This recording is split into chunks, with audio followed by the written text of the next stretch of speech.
This is Dante Bosco. You're watching PhilippineNews.com.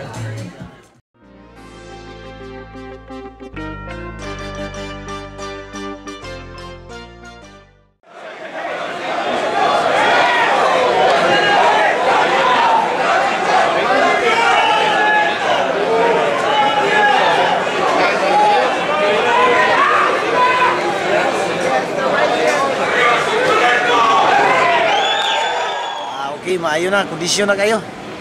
Wala na problema. Ang problema na lang si Montel, basig dili makahuman og 8 rounds. Yeah, very confident. Very good. Nonito now is very strong. For me, ako worried ako para kay Nonito kung aabot ng 12 rounds decision.